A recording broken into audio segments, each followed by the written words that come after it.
हमारे गणपति जी चले गए। अब पितृपक्ष की तैयारी चल रही है। तो पितृपक्ष में हम क्या क्या करते हैं, ये सारी जानकारी जो है मैं पुराणों और धर्म ग्रंथों में जो लिखी गई हैं उनमें से कुछ थोड़ी सी जानकारी मैं आपको शेयर करती हूँ। हो सकता है आपको कुछ उससे सहायता मिलेगी। श्राद्ध पक्ष जो है, श्राद्ध जो है वो पूर्वाह्न काल, संध्या और रात्रि में नहीं दिए जाते। श्राद्ध काल के समय यदि कोई अतिथि आ जाता है तो हमें उसका सत्कार अवश्य करना चाहिए। श्राद्ध में मांग कर लाया गया दूध कार्य में नहीं लेना चाहिए।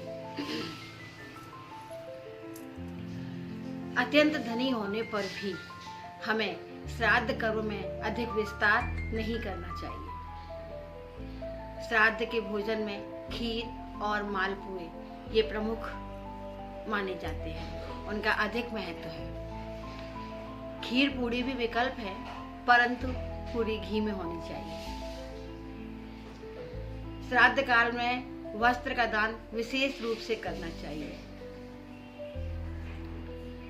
श्राद्ध में श्रद्धा होना जरूरी है।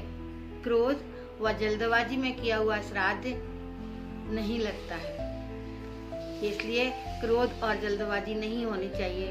संपूर्ण श्रद्धा और प्रेम के साथ हमें श्राद्ध कर्म करने चाहिए।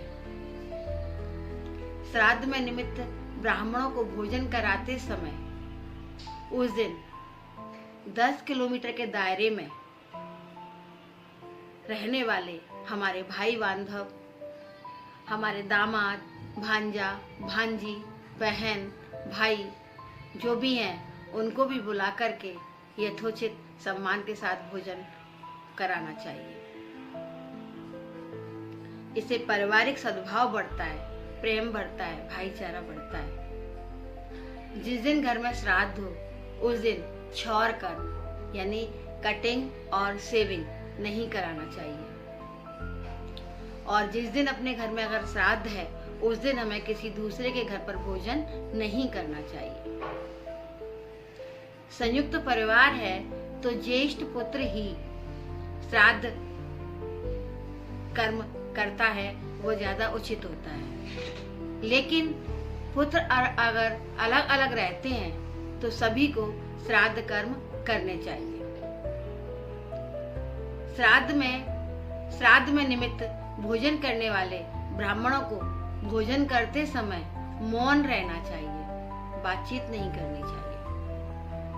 श्राद्ध के दिन 5 स्थानों पर श्राद्ध के निमित्त बनी समस्त थोड़ी थोड़ी वस्तुएं पूरी के साथ, 2-2 पूरी के साथ पत्ते पर रखकर निकालना चाहिए। उसमें एक भाग गाय को, दूसरा भाग कुत्ते को, तीसरा भाग कौवे को, चौथा भाग देवताओं को और 5वां भाग चींटियों को देना चाहिए। जिनकी मृत्यु तिथि ज्ञात नहीं है उनका श्राद्ध अमावस्या के दिन करना चाहिए।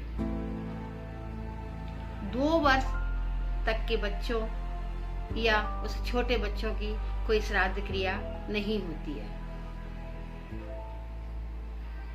जानकारी बहुत है, लेकिन इतनी ही जानकारी मैं आपको देना चाहती हूँ। इससे आपको कुछ ना कुछ हेल्प तो अवश्य मिलेगी।